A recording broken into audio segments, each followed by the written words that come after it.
ce qui est clair et net, c'est qu'il y a un seul nom qui est scandé, c'est celui de Reza Pahlavi.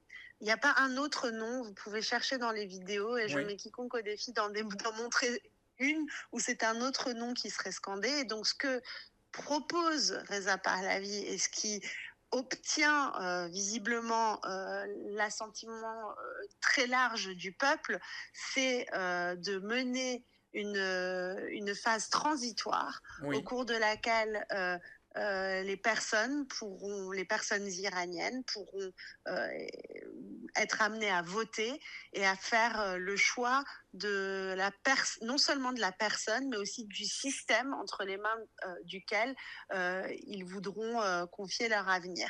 Et donc ça peut aussi bien être un système de monarchie constitutionnelle, ça peut aussi bien être une république, ça peut être aussi bien Reza Pahlavi que quelqu'un d'autre si c'est finalement un, un, une autre personne que choisissent d'élire les personnes. Mais il faut bien que quelqu'un vienne et mette en place cette transition. Et donc, ce que Reza Pahlavi propose, et c'est pas nouveau, hein, ça fait au moins depuis 2022 qu'il le propose, c'est de mettre en place cette transition et de faciliter le passage vers quelque chose de différent qui aura été choisi par les Iraniens qui subissent depuis 47 ans la tyrannie des mollahs. Mais Reza Pahlavi prône finalement qu'il y ait des élections et que finalement on revienne à un système alors démocratique. Est-ce que le mot est trop fort?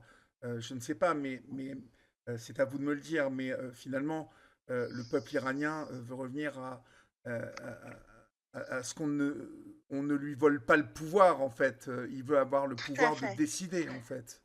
En fait, il y a plusieurs piliers dans ce que prône Reza Pahlavi et il invite toute personne qui serait d'accord pour être pour se rallier à cette idée-là à venir présenter par exemple son programme ou son avis ou à apporter son aide dans la mise en place du futur.